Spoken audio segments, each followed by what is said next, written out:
Yeah.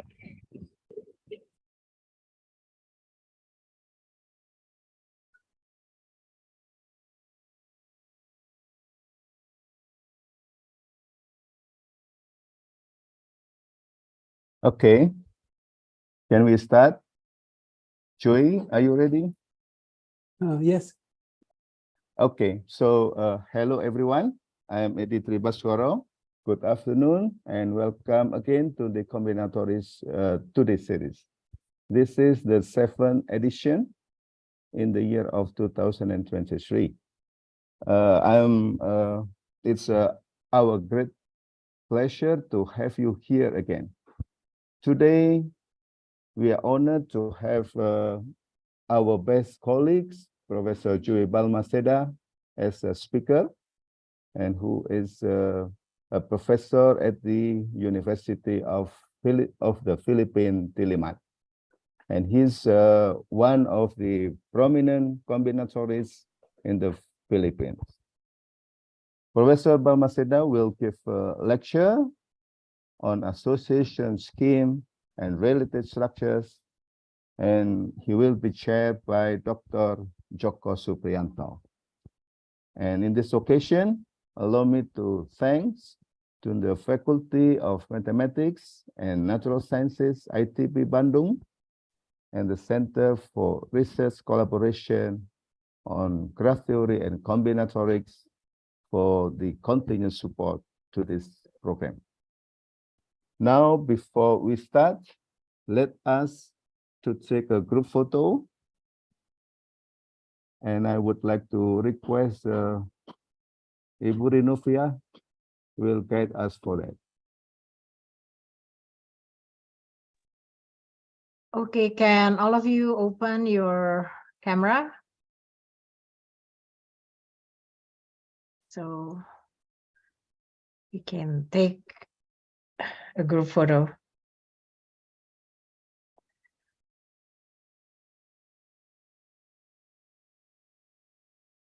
Okay, what about the others?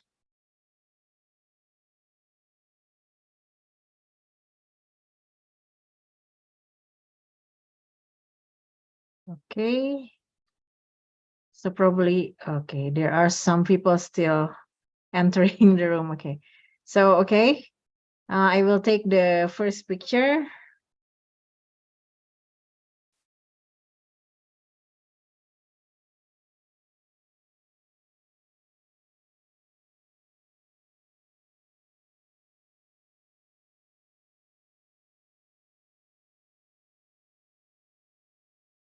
Okay, is there anybody that still want to open their camera? I will wait for just a second.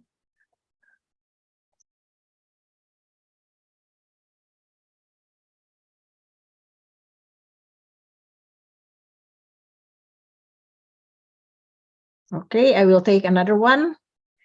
1, 2, 3, smile.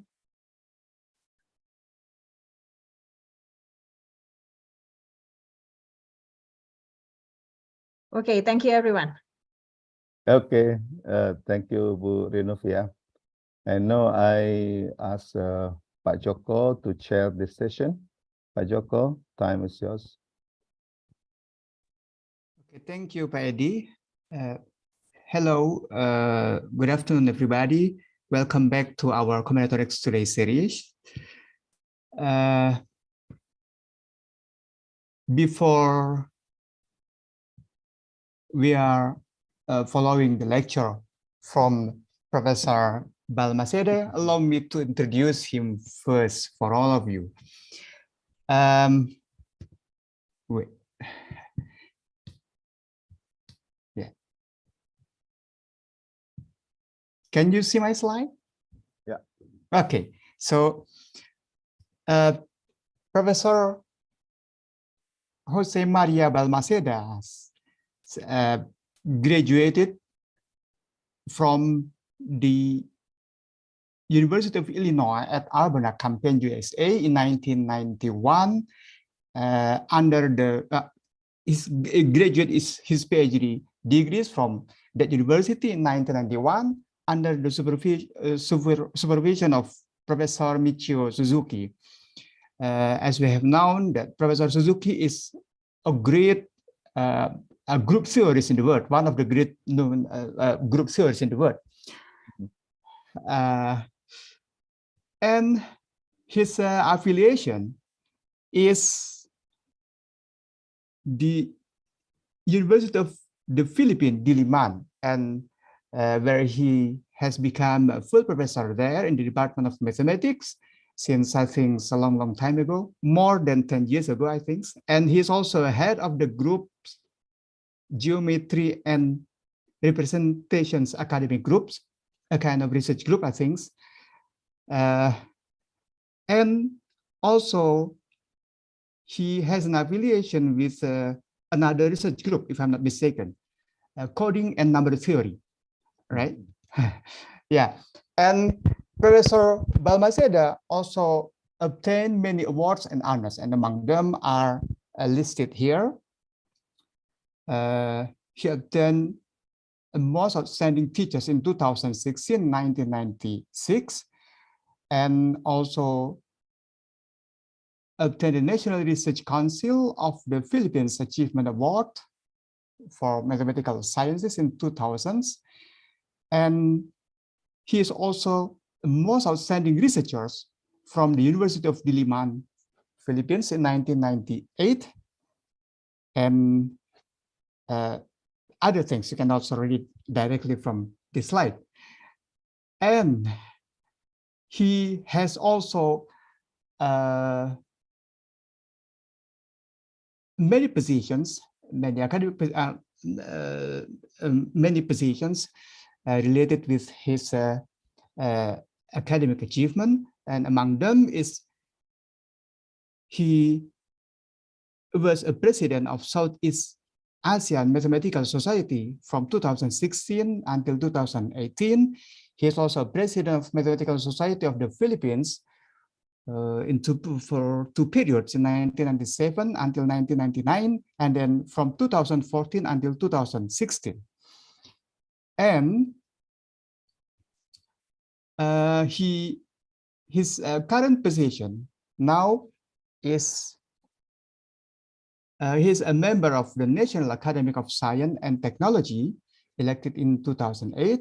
He is also a secretary for Grants International Mathematical Union Commission for Developing Countries from 2023 until 2026. And he's also a chair of Technical Committee for Mathematics Commission on Higher Education Philippines since 2012. So he's very busy by now. And his research area of interest is can be classified to two big areas, namely group theories and also algebraic combinatorics. And without further ado, let's invite Professor Balmaceda to give a talk. So, Joy, please, the time is yours.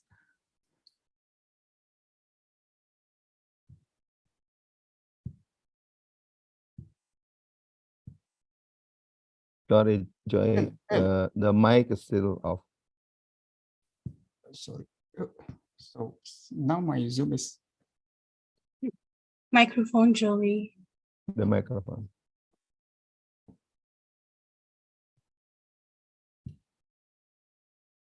I think you okay. Was on mute, but can you hear me now? Yes. Yes, yes, yes. Okay. I wanted to use these headphones, these earphones, but they don't seem to be working. And I don't have, I'm in the office. Okay, so thank you very much, Joko, for the introduction. Right now, the only position I'm interested in is becoming a retired professor very soon. Now, of course, that doesn't mean I'll stop doing mathematics, but I'll stop many other things that a faculty member will probably do, and looking forward to that day. Okay, so but thank you very much, Pa Eddie Bascoro, for this invitation. I try to attend the Combinatorics Today series, but sometimes I'm also not able. And I'm happy that there are some people here. So maybe I can go ahead to my slides. Let me Yeah. share.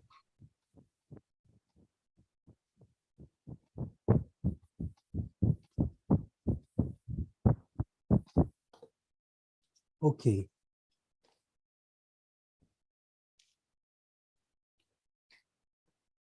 Can you see it? Yes. Okay. Okay, today I want to give a very general talk. Don't want to go into details, and many of the things that I will say will probably be very familiar to some of you, many of you perhaps, but I'm glad to see that there are some students in the audience, so maybe this talk will be more directed towards them. Okay. As Joko mentioned, I work in algebra in general, but focusing on groups and algebraic combinatorics, particularly the influence of groups on the study of algebraic structures. And one of the algebraic structures that we study in algebraic combinatorics is what I will talk about. So this is just a general outline. I just want to say a few things about algebraic combinatorics, and then I go to there are two parts essentially of this talk.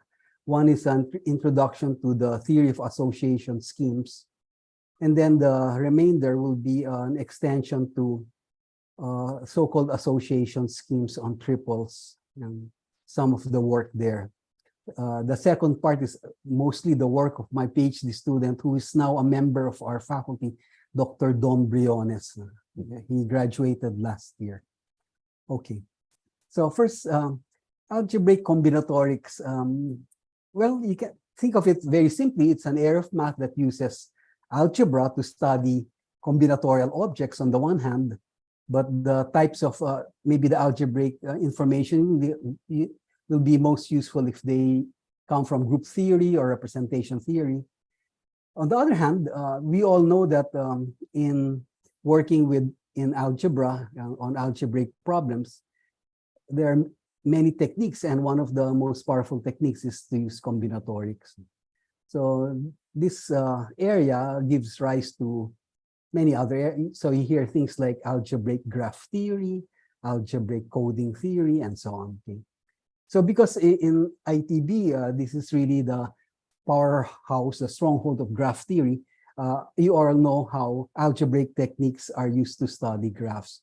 But let's look at a graph and see what happens now when we start with a very combinatorial object like a graph. So a graph, of course, has.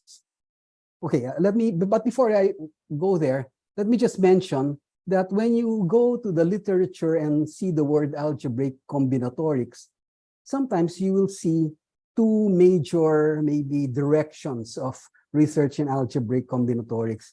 One has to do a lot with things like generating functions, formal power series, symmetric functions, Young diagrams, and this is the type of math, for example, pioneered by people like Giancarlo Rota or Richard Stanley. But my focus, and actually what I'm more interested in, although the different strands are of course all overlapping, is the point of view that major combinatorial object in algebraic combinatorics is the association scheme. Okay? And people like Eiichi Banai from Japan and many others, Terwilliger, Brouwer, and so on, are working here. It turns out that association schemes are just objects which admit a lot of symmetries. Okay? And that is more the focus of our work in algebraic combinatorics. The area itself became maybe a recognized area, even if all these ideas had been used in the past a long time ago. But by 1991, the American Math Society included already the subject classification of algebraic combinatorics, 05E. So it's under combinatorics in the AMS classification. Now, so let's look at the graph. And I'll take a very simple one, the hexagon. So by a graph, you mean the set of points and set of edges. The usual edges will be the adjacency on this hexagon. But we can extend this adjacency, which is really distance of two vertices by a distance 1. We can also look at the other distances between points. And what are those? You have 0 if a point has 0 distance only with itself. And then 1 will give you the usual hexagon. If you look at 2, then you can see which pairs of points have distance 2 and so on. So we can define set of relations, 4 of them, because the longest distance, or there are only 4 distances that you can obtain from this hexagon, 0, 1, 2, 3. So a pair xy is in the ith relation if the distance, the graph distance between them is I. Okay, and so when it's 0, of course, you really just get the set of disconnected points. And what are the edges? Well, technically, there are loops there on each point. Okay? But the nice thing here now, and then we start thinking algebraically, is that we can convert combinatorial information to algebraic information. And a very useful object in algebra, of course, is a matrix.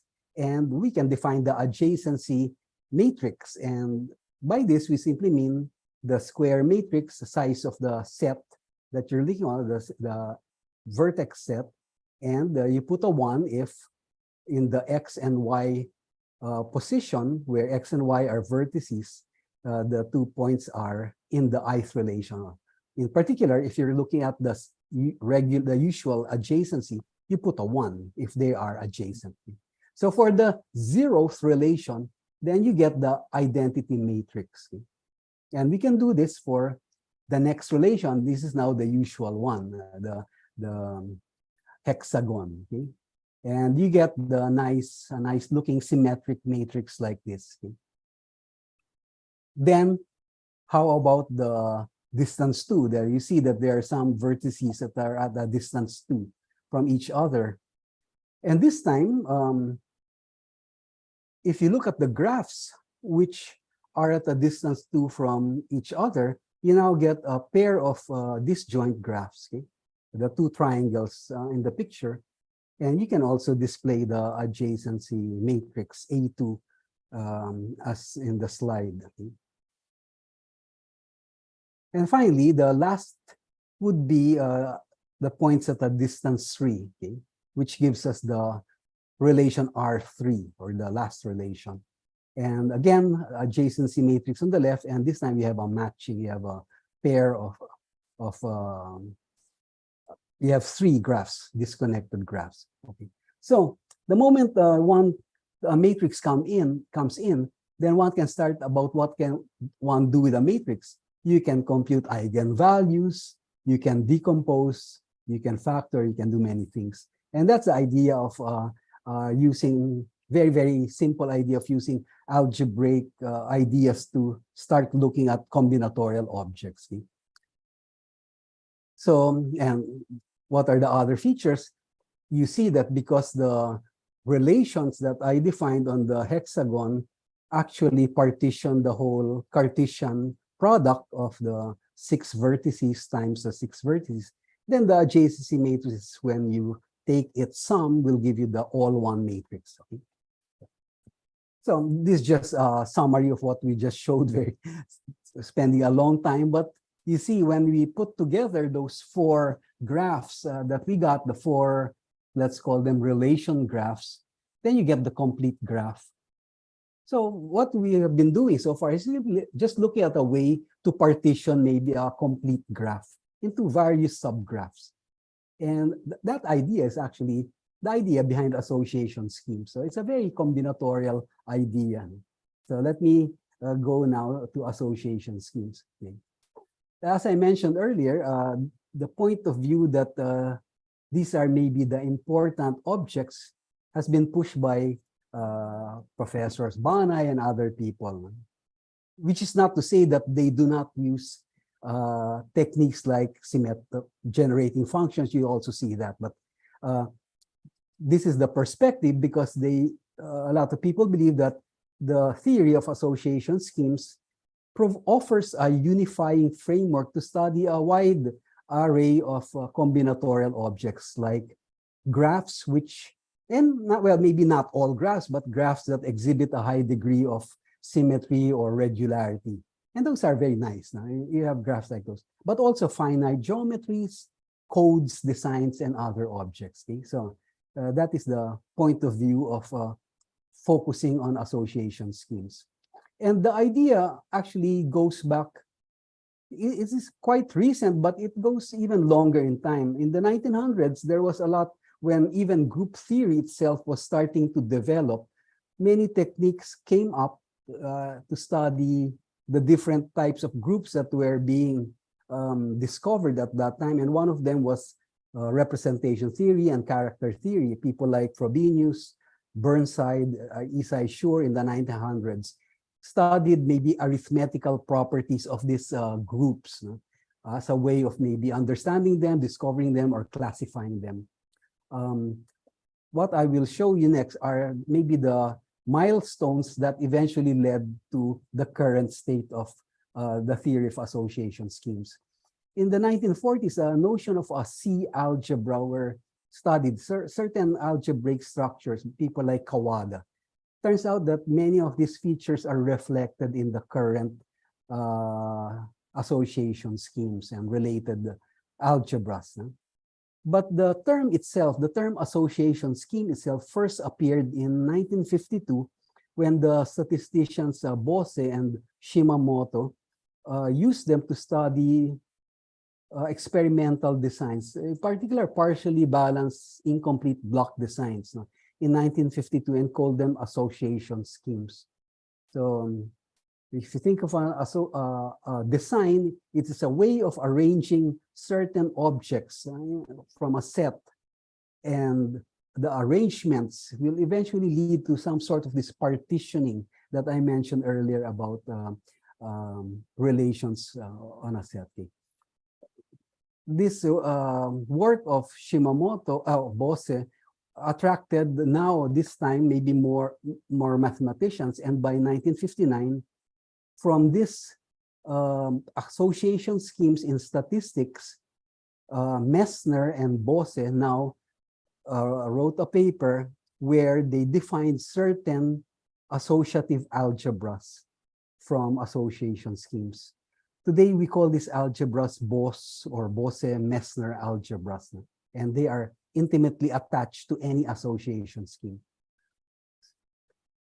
So let's jump to 1970. Donald Higman, who is one of the, if you see the finite simple groups, there is a Higman there. There's another Higman, Graham Higman is also a group theorist, but Donald Higman is a group theorist, and he wrote about coherent configurations, which actually turned out to be more general than association schemes. Okay? Association scheme is a so-called homogeneous coherent. A commutative association scheme is a homogeneous coherent configuration. And when Higman did this study, he was really working in permutation groups, but he saw that a lot of the ideas of permutation groups were connected with a lot of actions on combinatorial objects and so on. And he abstracted those things and came up with coherent configurations. Maybe in a sense, what has survived a little bit stronger would be association schemes. But now, those who work in the area work with both. Coherent configurations as a more general structure in some sense, association schemes in another sense. So 1970, that was 1970, and another milestone, very, very important milestone, was Philippe Delsarte's thesis in France. France? No, not France. And here I put the title because here you will see that the idea of a unifying approach. His thesis was titled "An Algebraic Approach to the Association Schemes of Coding Theory." So here he studied codes and designs in a sort of dual perspective, and the underlying structure will be the association scheme. And maybe this really attracted a lot of people to the whole theory.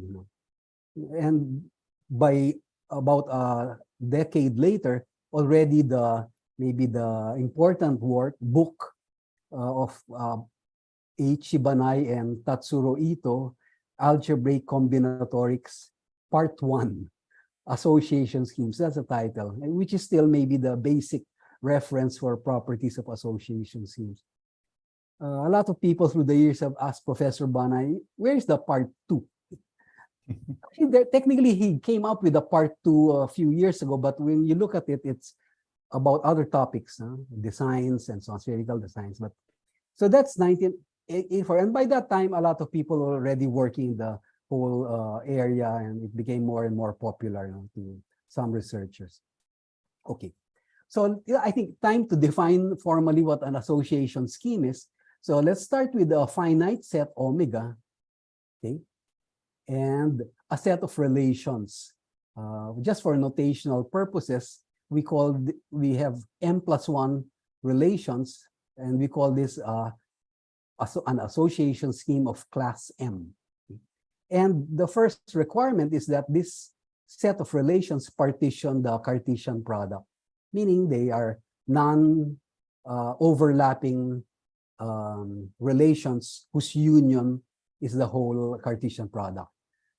But then there are some more properties that we require from the partition. And the next one you already see a picture of is this one. This requirement says it's a combinatorial requirement that says if I take any, say, pair in the kth relation, then the number of elements in the set or points, let's call those points in omega, such that W, say, like acts as an intermediate point, meaning if I take any pair in the kth relation and I want to pass through the ith relation and the jth relation, the number of points W such that xy, x being the initial point here, and W would be in Ri, and the pair WY would be in Rj.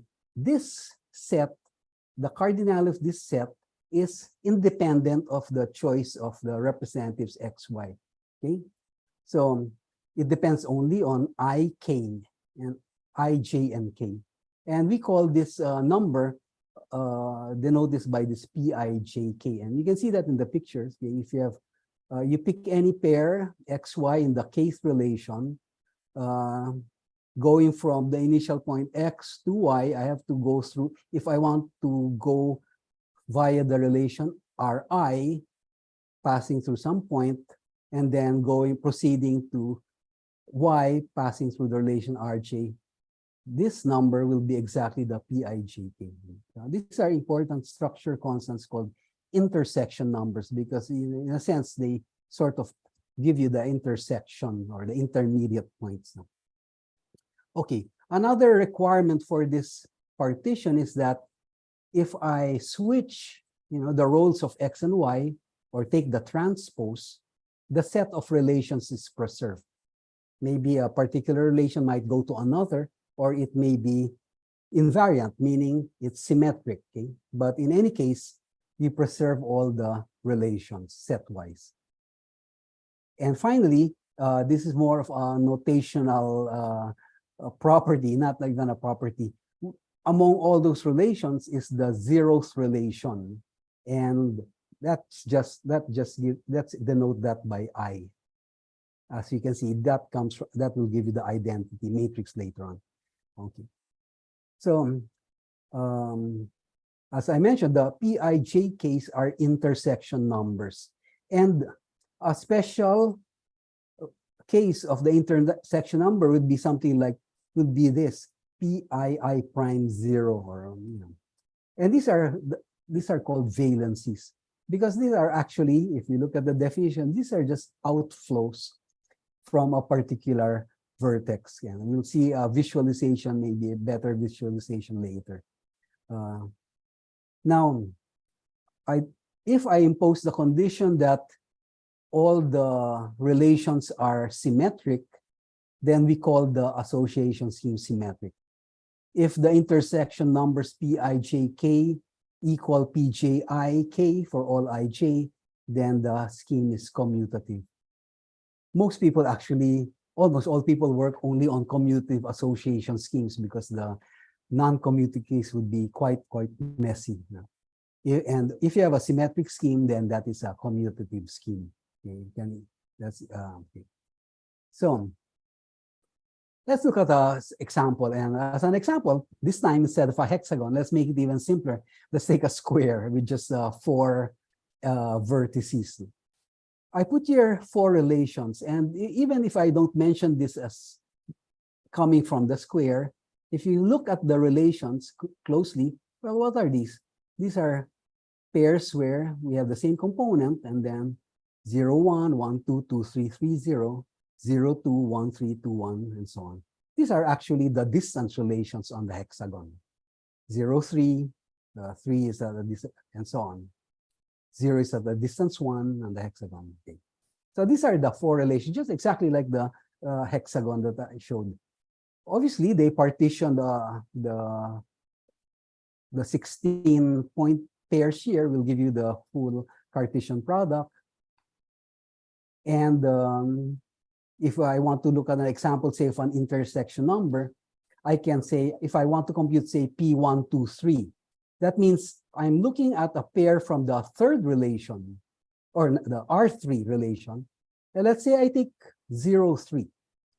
How do I go from the initial point 0 to the terminal point 3, passing through the first relation and then going to the second relation? Meaning, what can I replace 3 with first, coming from the first relation, and then next replace x with coming from the second relation? Well, there's only one point, and that's 1. There's only one pair here and only one pair in R2. So the number of omega, or W in omega, such that this is true, is exactly 1. So, and that is constant. You can do this for any relation and any representative. This is just an illustration. And for the transpose, you can see that 2 of them are symmetric, but transpose of R1 is R3, and conversely. We denote this, and this will give you the identity relation. And here are the graphs, maybe better picture than the one I had. This is the graph of loops corresponding to the zeroth relation, the usual distance 1 relation on the square, distance 2, distance 3, and then the union of those will be your complete graph with, of course, the loops. And again, P1, 2, 3 means if I'm looking at a pair from the, say, third relation, say 0, 3, how do I go from 0 to 3? Going through a red arrow and then a blue arrow. So I can do that. This, if I start, say, at a point and I want to return to that point, because then I go 0, 1, then 1, 3. Sorry, here red line, then 2 to get to 3. So, and any other point will give you the same value. Any other point from the third, look at the third relation. And for the outflows, if I take any vertex, those will just be the usual red arrows. Okay? And that's why we call them the valencies. So these are important structures for an association scheme that one can compute anytime there is a possibility that your object is a scheme, because essentially the intersection numbers will determine your multiplication and a lot of other things. In matrix form, you can now guess that just like we showed in the hexagon, that we can express the properties in the definition of an association scheme using the adjacency matrices. But the second one I show here is the important one. If I multiply any 2 adjacency matrix of an association scheme, you can express it as a linear combination of the adjacency matrices, meaning ordinary matrix multiplication is closed. And in fact, the A sub i's adjacency matrices form a basis for a certain, not just a vector space, but a certain algebra. And that's what we call the BoseMesner Algebra. Okay? So the span of the adjacency matrix is an algebra, sometimes called the adjacency algebra, but in general called the BoseMesner Algebra. And this is really, from the algebraic point of view, this is what we study, because from here, you can talk about many things. The moment you have a vector space, okay, how to decompose it, how to find another set of bases, and so on. And from this usual adjacency algebra, people like Terwilliger have started defining related or dual, so like analogs of this to form even larger algebras. Now we call them Terwilliger algebras, and they even give much more information about these objects. And these algebras turn out to be independently interesting, okay? Even if you discard the idea of the underlying association scheme or combinatorial object. What else? Okay, so you can see that if I know the Pijk, then I know how to multiply any vertex. If you want a deeper, say, meaning for the valency, well, the map from AI to KI, this gives you a one-dimensional representation of the algebra. So for those who are interested in representation theory, when you have an algebra, a group, a ring, then you look at the representations on those structures. So let's look at some more easy properties before I proceed. Let's go back to the hexagon. I exhibited to you the 4 adjacency matrices. By simply computing, multiplying things around, we see that the product of A1 with itself, A2 with itself would be this. The square of A3 is this, and so on. So therefore, we can write out the multiplication table, actually. But more importantly, what do we notice? If I look at the adjacent, the A1, the usual adjacency matrix on the hexagon, call that A. So let's drop the subscript. You can see that A2, which is the square here, can be written as A squared minus 2(1), and A3 can be written, where is A3 here? You see A3 can be written, you can solve for A3, and you can replace A2 by A1, giving you this polynomial 1/2 A cubed minus 3/2 A. So the adjacency matrices are not independent or standalone objects. They actually have a relation, and any other matrix can be expressed in terms of a polynomial in A. Okay, so that's very nice, and that actually gives us because now the theory of polynomials come in, and some of these polynomials that appear when you study associations turn out to be nice, and the special polynomials called orthogonal polynomials. And the example that I just gave you of this hexagon is an example from a more general scheme for graph theories. This is nothing more than a distance regular graph. Okay? A P polynomial or metric scheme is essentially what you get when you have a distance regular graph. And in a distance regular graph, these are graphs of regular graphs, such that if I take any 2 vertices, say k at a kth distance apart, then the number of vertices such that the first vertex is at an ith distance, and the second vertex at a jth distance.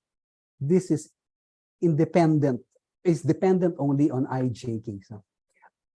And what I want to say here is that for P polynomial association schemes, you can always express the adjacency matrix in terms of one polynomial. Okay. So even the classification of these schemes, or equivalently the classification of distance regular graphs, is still very much open. And you know that distance regularity is just one of those properties, and you can look at either more general properties or maybe smaller properties. So I know that you all work in like a distance transitive or distance regular graphs, and then any other graphs. Okay? So determined by their automorphism groups. Okay? When you study codes and designs, there are 2 objects that are very prominent, and I'll give you the first one, the Johnson scheme. And if you define, so how do we define an association scheme? you must have a set and a set of relations which satisfy the requirements. So the set I'm interested in for the Johnson scheme is the set of all n element subsets of a fixed set X with V points. So you start with some set, capital X, with a certain number of points. And of course, they will have subsets. And the Johnson scheme will be the set for n element subsets, okay, where n is fixed. And any lecture involving graphs, I must show the Peterson graph. Okay? So it turns out that the second relation graph, or for the Johnson scheme J52, so V is 5, N is 2 is the Peterson graph. Okay? So that's and the Johnson schemes are the maybe prominent schemes when one does design theory. Okay? Now, how about coding theory? Well, the Hming schemes are the important, well, among many others, but among important schemes that produce nice codes. And just what is the Hming scheme? Your set is the set of words of a fixed length over a certain alphabet. Okay? Initially, it was just the binary alphabet, but it can be anything, Q symbols. And a pair is in the ith relation if the two code words differ in exactly ith places. So it's the usual Hamming distance. Okay. For each, and you can do this for each relation. Okay. So if I take n equal 3 and q equal 2, then you get the usual cube. Okay, the usual cube. So the Hamming schemes give you the usual cube, the hypercube, and the higher dimensional analogs. Okay, so now being a group theorist, I'm more interested, or I've always been interested in where groups come in when you study association schemes. And it turns out that finite groups are very, very important and rich sources of association schemes. I will show you a few constructions, and this is the first main construction. Suppose you have a group, finite group. So I am not working with infinite groups, but you have a finite group acting transitively on a finite set, meaning there is a group element that can send one point to another point for any pair. Of course, this action can also be used to send pairs of points in the Cartesian product by acting component-wise. Now, you have an action on this Cartesian product. You can compute the orbits of this action. Okay?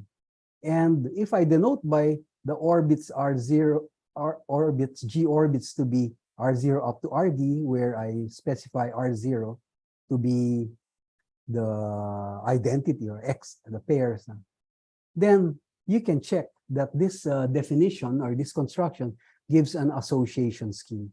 So this is called the group case association scheme, or Schurian, because this construction was known, or the ideas behind this construction or the study of these types of groups were done by a long time ago by people like Schur. Okay? So this is called the group case scheme.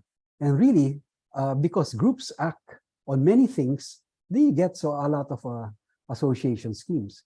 And in fact, the two examples that I showed you, which are very combinatorially defined, the Hming scheme and the Johnson scheme, turn out to be actually group case schemes. So if you're a group theorist, then the Hming scheme can be obtained from the action of this group. And what is this group? It is the Rith product of symmetric groups where the Q and D's are Q and N maybe. Rith product symmetric groups on the set of maybe D tuples from a Q element set. So it's actually a group case scheme. And the Johnson scheme can be obtained from the action of the symmetric group S of degree V on the family of subsets of size n from set F.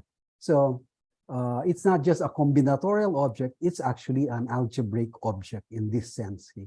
So that's very nice. And because, and then you can study many groups, and they provide many different types of schemes and graphs and so on. So sometimes people refer to the theory of association schemes as group theory without groups.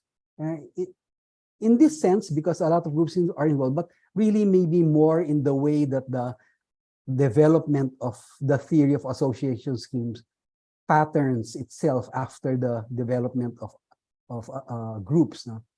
At the start, you just had small examples, larger examples, families of examples, and then you start going deeper into properties. You look at subgroups, you look at normal subgroups, and you also do that in the theory of association schemes. So even now, even big theorems like, say, Jordan-Holder theorem have counterparts in the theory of association schemes. Okay? So group theory without groups, and that's what they call it. They also call this, say the same for coherent configurations. Okay, here is a second construction of an association scheme. And this is called a group association scheme. When you have a group, you have, you can partition the elements of the group into conjugacy classes, okay, by the relation of conjugacy. But so let us denote, say, the conjugacy classes by C0 up to CD, where this is the identity, conjugate class represented by the. Now let us define the ith relation exactly this way. A pair is in the ith relation if and only if y times x inverse is in the ith conjugacy class. By this definition, the resulting scheme is an association, the resulting structure is an association scheme, and it's called the group association scheme. So every finite group, there is a group association scheme. So what does this mean? Well, and not only that, you can see, for example, if I want to study the BoseMesner algebra of the group association scheme, it is the same as the center of the group algebra. Okay? So there is a group structure here, a combinatorial structure here, but they actually mirror the properties of in both directions. Okay? And if you think about the group association scheme as arising from a group, and because there are more association schemes, you can say in a sense that the theory of finite groups is contained in this sense, so, contained in the theory of association schemes. And that's why people like Banai, Tatsuro Ito, all those who were studying groups, combinatorics or algebraic association schemes in the 1980s, they were actually group theorists. And up to now, many of them who are doing this are originally interested, or maybe still interested, in group theory. So what is, where are we now? Well, we want to classify all primitive commutative schemes. And the sense of primitive here is similar to the sense of primitive maybe for prime numbers, because the turns out that the primitive commutative schemes are like building blocks, no? Just like simple groups are building blocks of all finite groups, or prime numbers are building blocks for all integers. But this is still, unlike the classification of finite simple groups, we still are very far away from classifying all primitive commutative schemes. Now, we know many things. For instance, a scheme is primitive if all the relation graphs are connected graphs. So this is a nice combinatorial characterization property. In the case of the group scheme, the group case scheme is primitive if the one-point stabilizer of the action of the group is a maximal subgroup. If you look at the group association scheme, the only primitive group association schemes are the finite simple groups. Maybe as expected, because you want the simple groups to be the building blocks. So you want the primitive group association schemes to to be among the building blocks. And there are many actually applications. I'm not going to show you that, but I did want to mention something because it comes from something far away from us, and it's from physics. Well, not so far, but in physics, statistical mechanics, in physics, particularly statistical mechanics, they have systems called spin models, which looks at the certain relations, like in the Ising model and so on. But turns out that this physical or statistical mechanical spin models provide a way to construct a knot or link invariant. So if I have a knot, like a knot, the usual knot, or a link, which is a union of knots, the main problem in knot theory is to distinguish them and to classify them. So you want to look for invariants that will tell you whether a knot is inequivalent to another. Okay? And the Fields medalist Vaughan Jones, who worked in operator theory, actually showed that you can construct from spin models this knot and link invariance, and that's why we have something called the Jones polynomial, okay, to distinguish as a link invariant, not invariant. And jumping quickly to the bottom line of this application, people like Francois Gégé, who has passed away, Banai, and even up to now, Nomura and others, they work a lot on this topic and showed that if I want spin knot or link invariants arising from spin models, first you have to produce the spin model, and the spin model they showed actually comes from association schemes. Okay, so association schemes turn out to mediate the connection between knots and the spin models. And there are some restrictions to the type of association scheme. So that makes the search a little bit easier in some sense. Okay? And the requirements for a spin model can be written combinatorially. I will not write them anymore, but just think of a spin model, say a two-dimensional spin model, as some pair of square matrices satisfying certain invariance equations. The invariance equations have to do with the movements that distinguish knots, meaning the Reidemeister movements. But one of the main result here is that the matrix that are necessary to come up with a knot invariant is a so-called type 2 matrix, which I define this way, which you see this way. But actually, it is very easy. What is a type 2 matrix? It is a square matrix with no zero entries, such that if you take the quotient entry-wise, sum of the entry-wise quotients, then they will be orthogonal, okay? The sum will be zero. So, and I wrote it this way because this should remind you of maybe another familiar object, and that is a Hadamard matrix. So these are examples of type 2 matrices. Okay, and the Hadamard matrix only uses the symbols 1 or -1.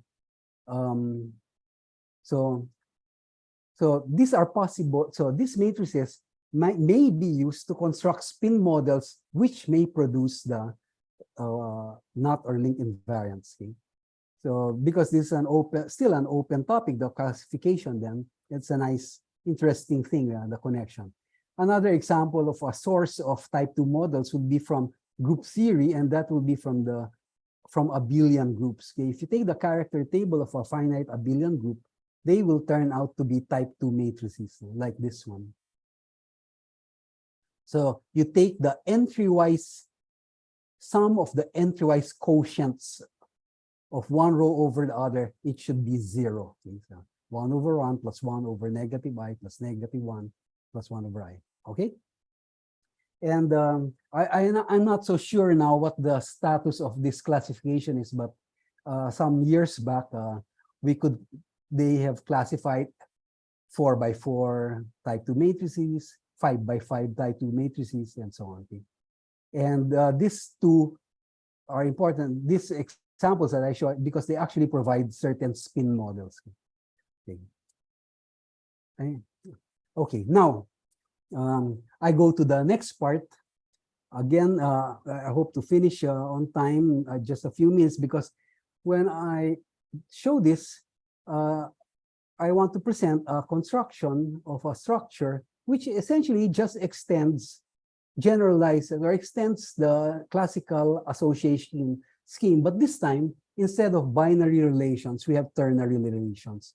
So ternary relations, meaning you're looking at partitions of the triple Cartesian product, omega times cross omega times omega. Okay, and if you look, say, at these 5 sets here, you will see that all these relations partition the the Cartesian triple product, triple Cartesian product. Okay? And the choice of the relations turn out to satisfy some regularity properties. For example, well, we noticed the first one, but suppose I want to, say, pick any pair in the set, say omega here is the set 1, 2, 3. Suppose they are distinct, and I want a pair in the fourth relation. So say this one. And if I want to count the number of z such that xyz for this 1, 2, xy is in the fourth relation, I will see that this number is 1, and this is constant. Okay? And it does not depend on your particular choice. So it reflects, this is like, in a sense, the valency, okay, of this structure, whatever the structure is at this time. Okay. Now, sorry. Wait, I can't see my slides. Okay, it's covered. Now, what else? You can also pick, say, a triple like this, XYZ, say in R1. So let's look at R1. So notice, I can, if I pick a particular one, 1, 2, 2, I can look at the set of W where W replaces the first coordinate in R1, and suppose it replaces the second coordinate in R3, and then the third coordinate in R2. Then this number is again constant and turns out to be 1, and that's what I will call P132, a generalization of, well, looking similarly like the intersection number. And you can also switch coordinates. For example, R1, if I switch around or permute the coordinates, I will get either R2 or R3. It depends on the permutation. So moving to the more general version, I go ahead and define the association scheme on triples. Okay, so what is an association scheme on triples over a set omega? First, it is a set of relations which partition the triple Cartesian product. And if I take any 2 distinct points, this number is a fixed constant. We will denote that by Ni3. The third year would refer to the Z, the third component. And if I take any triple R X, Y, Z here, this number is constant. Okay? The set of relations will be invariant under permutation of coordinates, meaning the relations can be transformed to other relations, but they are invariant set-wise, okay? The whole set of relations. And notice also that there will be relations which have components which are identical. Either all are the same, or maybe 2 of them are the same. And this is always attached to any association scheme on triples, and we call these relations trivial relations. Okay? So this number is called the valency. It really acts like a valency, but unlike the valency for the binary case, it is not an actual intersection number, but a sum of intersection numbers. And we go, okay. And just like the classical case, the adjacency matrix will not be a square matrix, but it will be a hypermatrix. In this case, an omega by omega by omega a cubic hypermatrix. And how do you write down the entries in the hypermatrix adjacency, hyperadjacency matrix attached to a particular relation? Well, it's easy. If you want x, y, z, it's like this. Suppose let's look at an example, R1, here are the elements. Where will this be reflected? Well, you think of a 3 by 3 by 3 matrix, 3 by 3 by 3 matrices. This first component refers to the first one, the front face maybe of your matrix, and the next two will be the row and column in that first matrix. So this triple here will be reflected in that one. You have a triple in the first matrix in the second row and third column. And you can see, you can identify, you can write ones also for those. 2, 1, 1 will be this and so on. And you can multiply ternary hypermatrices like this by the extension of the usual multiplication. And nicely enough, the adjacency hypermatrices also form an algebra. Okay? It is, however, a ternary algebra, which is not so nice because it is usually, mostly, it is not commutative. It is not associative. So its structure is very strange and very difficult to work with, which makes this part of the study a bit difficult. This is just just to illustrate how to multiply some.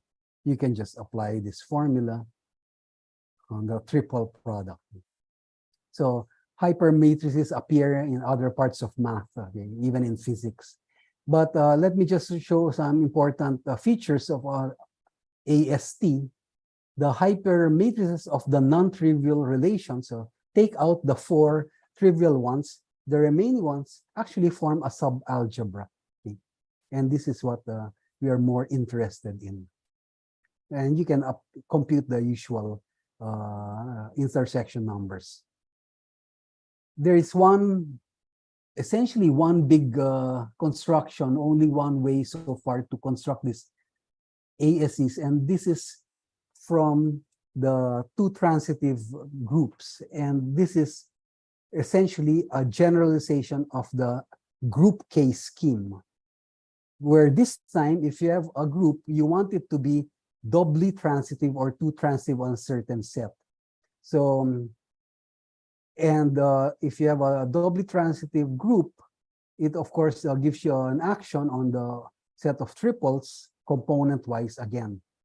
And just like in the group case, the orbits of G on this Cartesian product forms an AST. This was obtained by Mesner and Bhattacharya more than 30 years ago, and they showed that they can come up with this association scheme and also the algebra. But except for a next paper after this on the algebra, nothing else has been done until maybe very, very recently. Even if the idea of extending an association seems natural, maybe at least in the sense of Professor Banai, who always wanted people to study ASTs, but no one really did it. In fact, the example I first gave you was just the symmetry group acting on these 3 things. And Mesner and Bhattacharya constructed ASTs from 2 doubly transitive groups, PSL2Q and the affine A gamma generally semilinear group. Okay, now, so as I said, this is just an analog, and one of the first things you do is to try to look at the structure constants or the parameters. So this time, let us define the size of an AST to be the number of non-trivial relations. And this can actually be computed because we can show that there is a bijection between the number, the size is exactly, there's a bijection from the non-trivial relations to the orbits, this time of the 2-point stabilizer of a group. Okay? So if I start with a relation Ri, then it will have some representative, a triple ABC, where A is not equal to B because non-trivial, and then you're sending it to these elements C such that the triple is in the ith relation. But what are these elements C? They come from the orbits of the 2-point stabilizer. Okay? So one can do that for any group, okay? Doubly transitive group. The nice thing is that we now have a list of the classification of doubly transitive groups is complete. There are 12 families or more if you want to subdivide them, and you can check. Of course, it is not easy to check because one must do the orbits and one must compute, but this is the work of Dom Briones, and he was able to compute all these things, really. So all the sizes, all the third valencies, but not all the intersection numbers. Sporadics are easy in some sense, but there's some open things, not because at some point the computation becomes very tedious. And also in 2021, Cheryl Prager and Bhattacharya, who wrote the original paper, considered ASTs where the non-trivial relations are invariant under a common transitive cyclic subgroup. So they call this circulant. Okay. So by the way, so you can look at this paper, 2021, and the previous work you can look on the archive. Hopefully we will see its publication soon, but it's taking time. And just like in groups or other structures, we can look at small case and we try to classify ASTs over a few vertices. We have some results. It's in this paper. We're still running our programs to do some more longer lengths and so on. Okay? So these are things that you can work on if you're interested. But really, there are many other unexplored areas.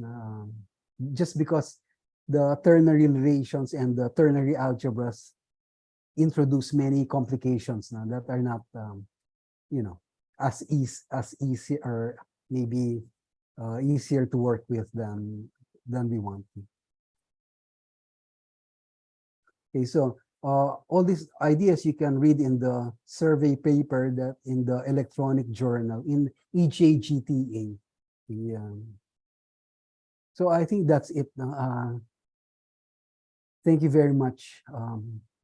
I hope that this was an introduction to the theory, and some people in the audience might be interested.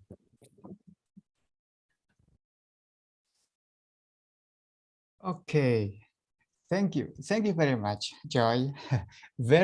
Although the topics you have presented is very general, but I believe that all of the information you mentioned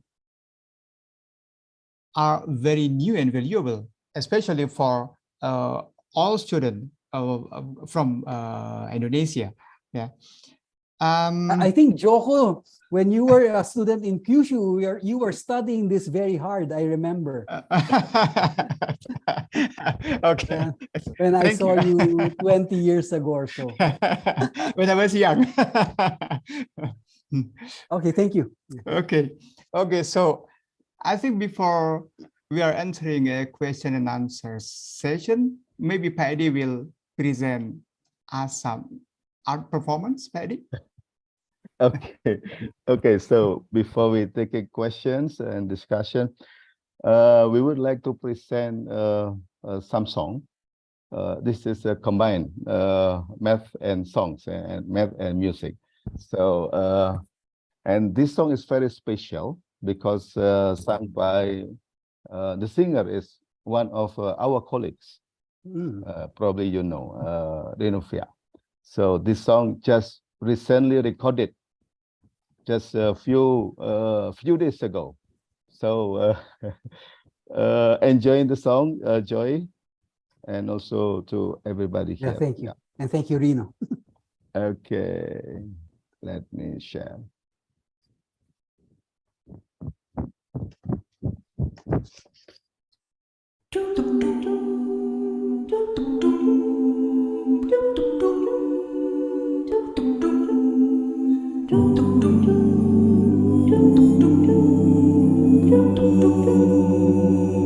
Kemana langkahku pergi, selalu ada bayangmu.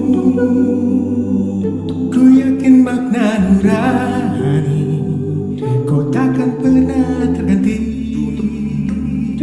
Saat lautan kau seberangi, janganlah ragu bersatu.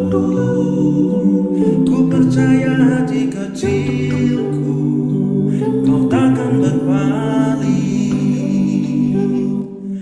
Walau ke ujung dunia, pasti akan menanti. Meski ke tujuh samudra, pasti ku kan menunggu. Karena ku yakin kau hanya untukku.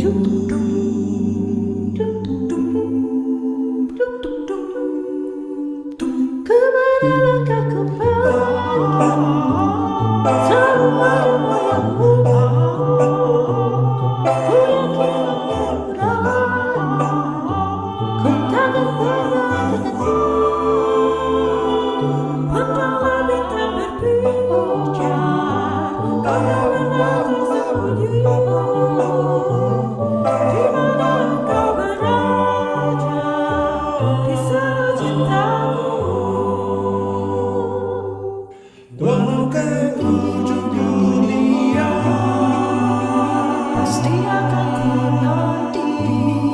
Meski ke tujuh samudra, pasti ku kan menunggu. Karena ku yakin kau hanya untukku. Walau ke ujung dunia,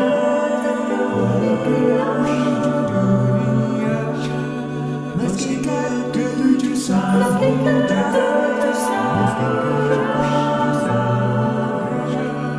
walau ke ujung dunia,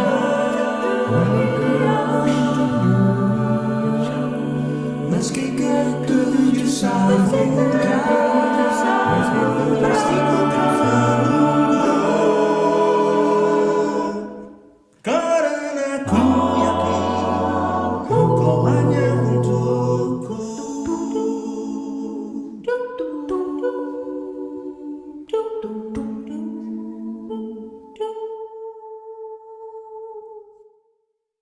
Okay.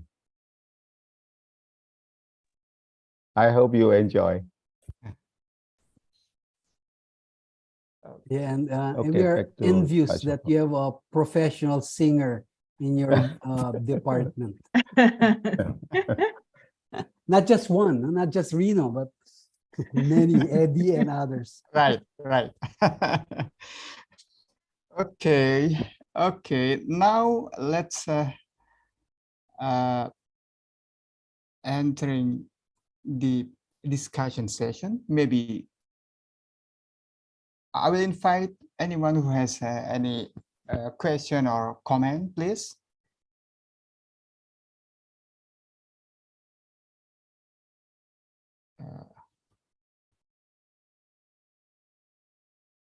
Okay, I will invite first Adit. Pak Adit, are you here?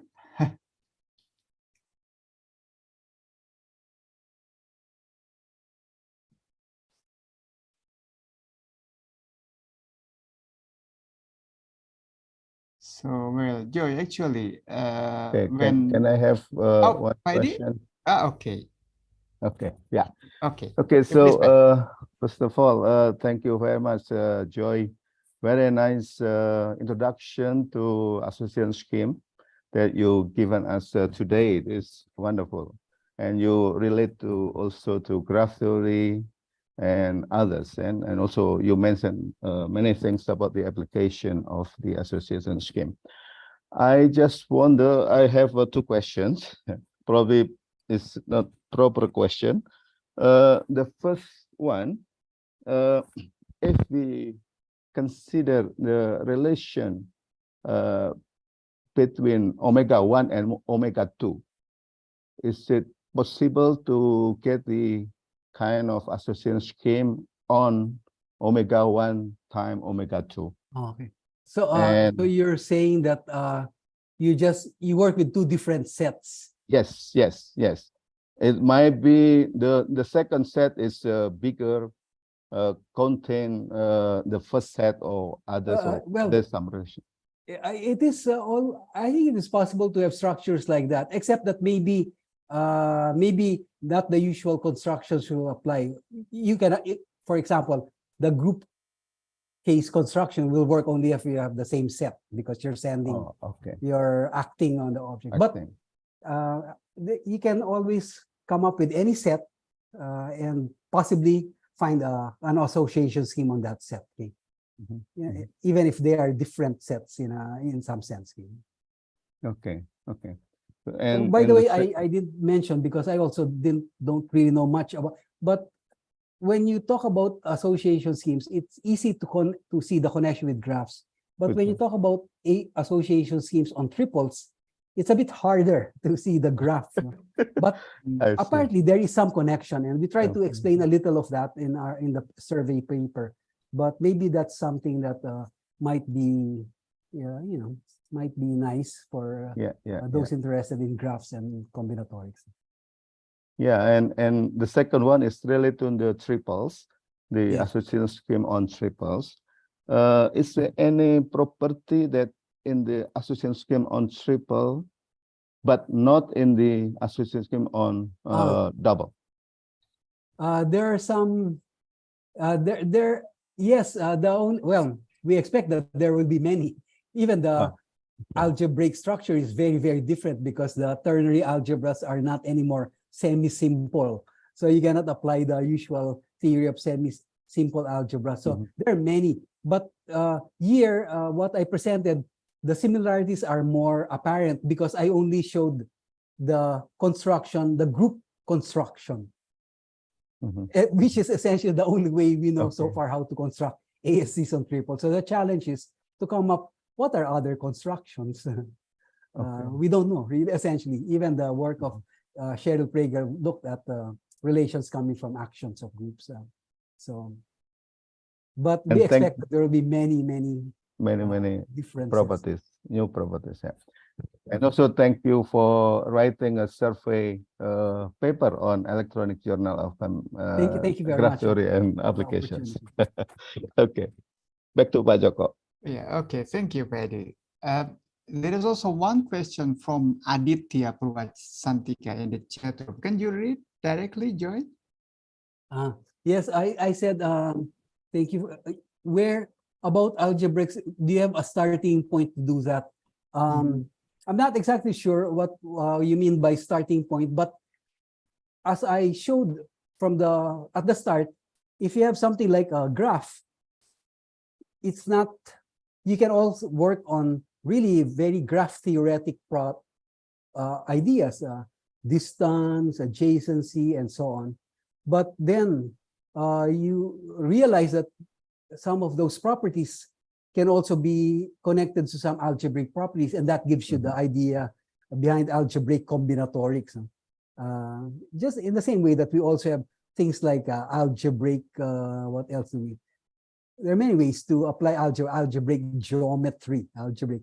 So maybe, I'm not so sure what you mean by starting point, but if you want to study algebraic combinatorics in general, I think there's some basic textbook on codes, designs, even association schemes that will study objects or even graphs. You study graphs and then look at properties.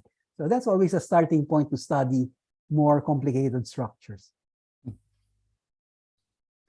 I'm not sure if that's what you mean by starting point, but. Okay. Okay, thank you, Joy. Any other question or comment, please?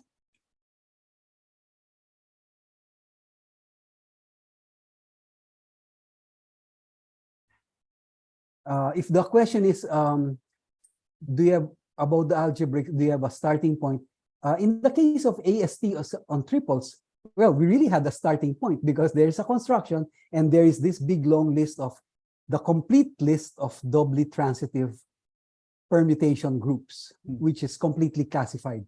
So that is the nice starting point. You know exactly where to start because you start with that, and you don't only start with that, you complete, you do everything. You do all those things. You check everything because you have a list. But if you don't have something like a complete list, then of course you can't complete also your work.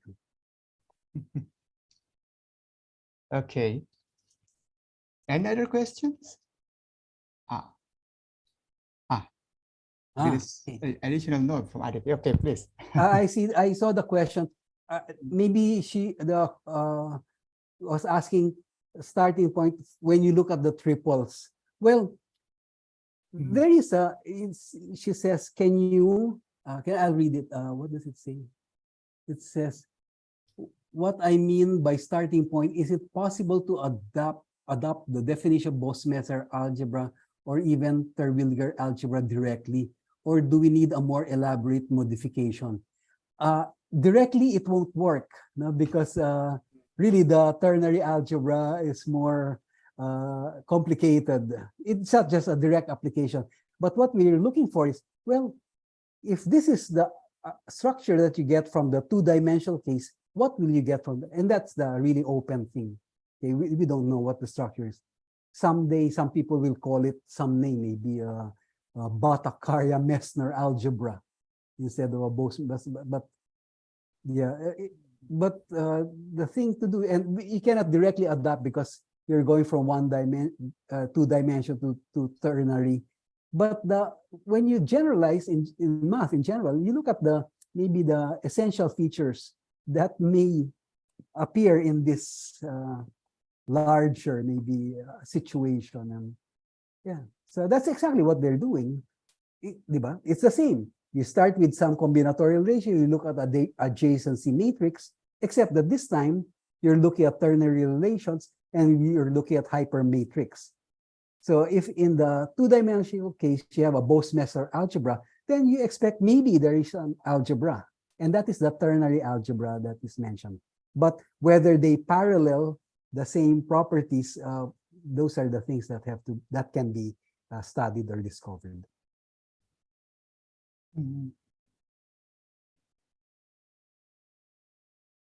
Okay.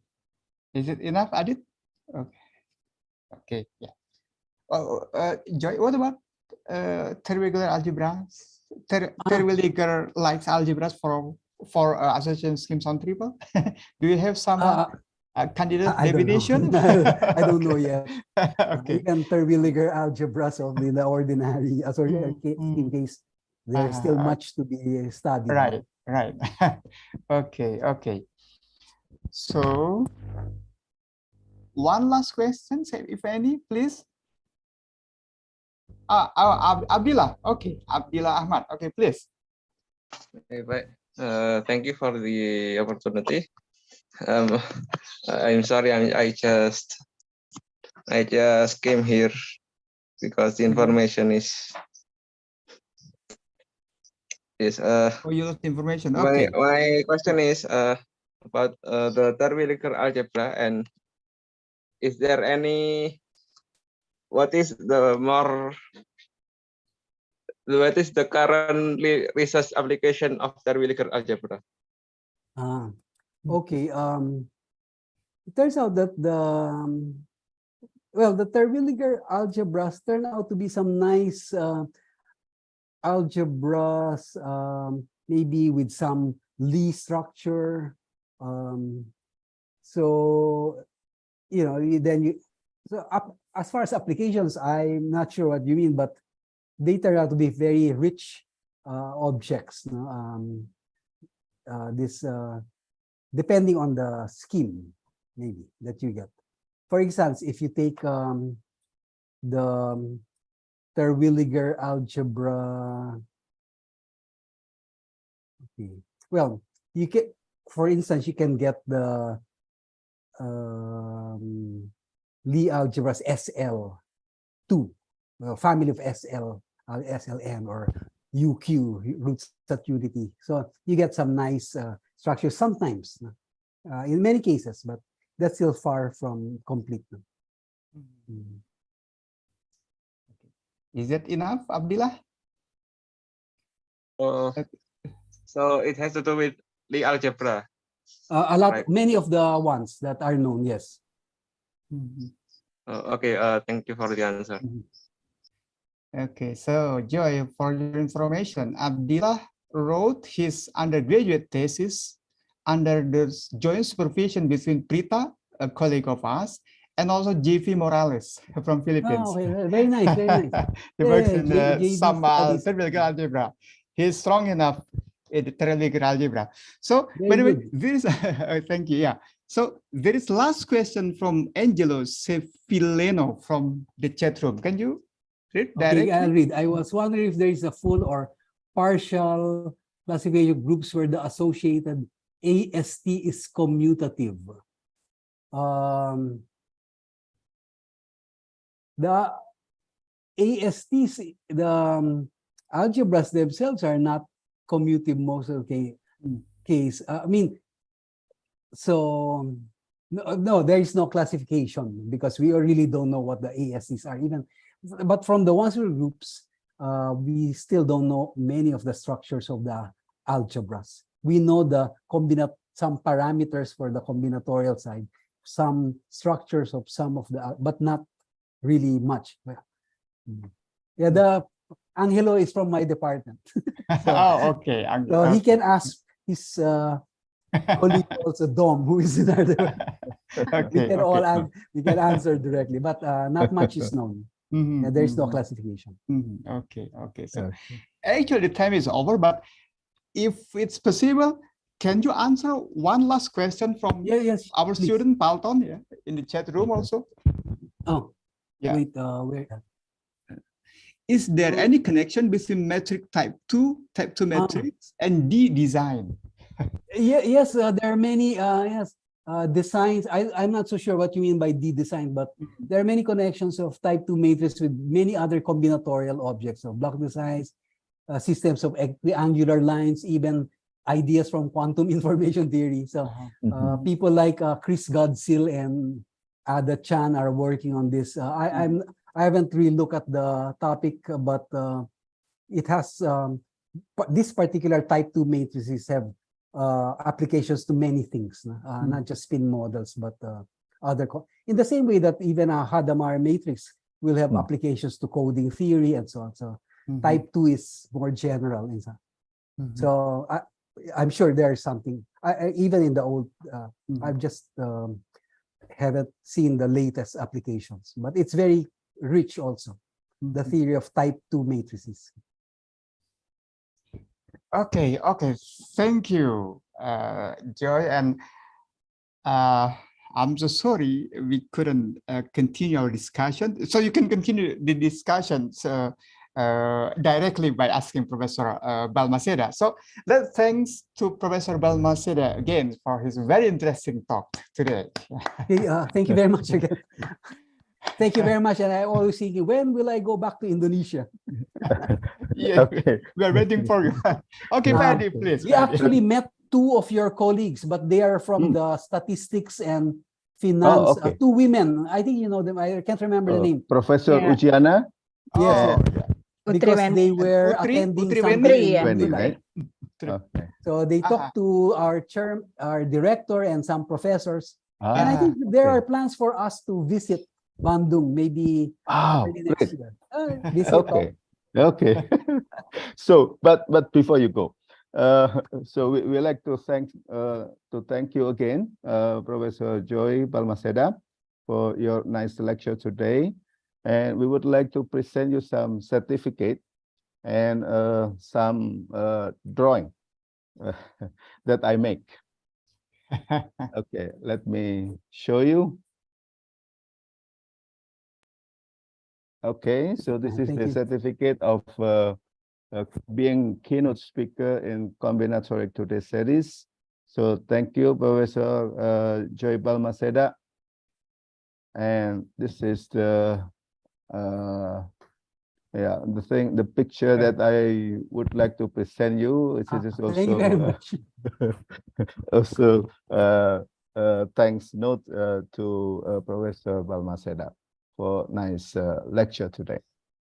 Okay, so I will send you this to document later by email, and please also provide us your slide. Yes. This is an I excellent will send. slide for learning association scheme. Sure. Okay, so I So, think we Terima kasih. terima kasih. See Terima you kasih again, sekali. all of you. And thank And you again for- we will meet you in Indonesia, in Bandung, ya, Profesor Balmaceda. Okay, so bye-bye semuanya. Terima kasih. So see you next month. So we will have another lectures on Combinatoric to the series next month. Actually, Okay, thank you, everyone. yeah, Bye. October. See you Yeah. again. Okay, Bye-bye. thank you. Bye-bye. Thanks a lot. You, bye-bye.